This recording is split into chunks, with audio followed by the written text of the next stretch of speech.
মানুষকে সবচেয়ে বেশি জাহান্নামে নেয় কোন জিনিসে? অবাক হয়ে যাবেন।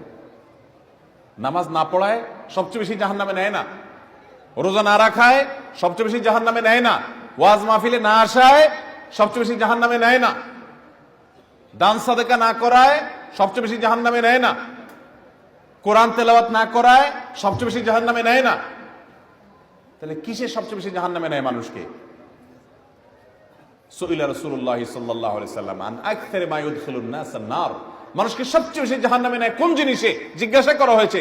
নবীজি বলেছেন দুই জিনিসে, আল ফামু ওয়াল ফারাজ, মানুষের জিহ্বা, মুখ এবং লজ্জাস্থান, এই দুইটা অঙ্গ মানুষকে সবচেয়ে বেশি জাহান্নামে নিয়ে যায়। সবচেয়ে বেশি জাহান্নামে নিবে এই দুইটা অঙ্গ। নামাজ পড়ে, দাঁড়িয়েও আছে, কিন্তু ফেসবুকে তলে তলে জেনা করে, চ্যাট করে, এটা তো জেনা।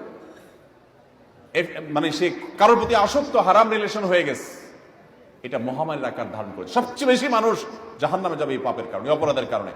জাহান্নামে যাবেন সেটা তো আখেরাতে, দুনিয়া আপনার জীবন্ত জাহান্নাম হবে এই হারাম রিলেশনের কারণে। আমি ভালো করে সব জায়গায় বলি, নিশ্চিত করে জেনে রাখেন, হারাম রিলেশন করবেন, আপনার দাম্পত্য জীবনে সুখকে আল্লাহ তাআলা হালাল রাখবেন না, এটা আপনার জন্য হারাম হয়ে যাবে।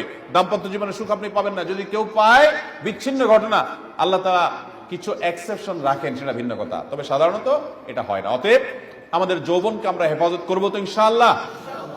আসহাবে কাফের যুবকদের মতো আমরা আমাদের যৌবনকে হেফাজত করার জন্য সংগ্রাম করব, সংকল্প করব। সব যুবক তাদের একটা দুইটার সাথে হারাম সম্পর্ক আছে। আপনি এরকম ঢিলা যুবক হবেন না। আমি এগুলোর নাম দিয়েছি ঢিলা। ঢিলা ঢিলা বুঝেন? যেখানে যেটা দেখছে ওখানে কাইতে হয়ে গেছে, ব্যাস ওর পিছে পড়ে গেছে, এর নাম ঢিলা।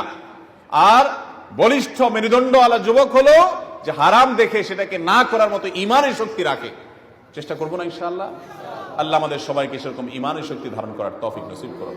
ভাইরা আমার, ওই যুবককে আল্লাহ তাআলা আরশের নিচে কিয়ামত দিন ছায়া দিবেন, যে যুবক কোন হারাম সম্পর্কের অফার পাওয়ার পর বলেছে, ইন্নী আখাফুল্লাহ, আমি আল্লাহকে ভয় করি, সেই জন্য তোমার অফার নিতে পারলাম না। চেষ্টা করবো না ইনশাআল্লাহ? আল্লাহ আমাদের সবাইকে তৌফিক দান করুন।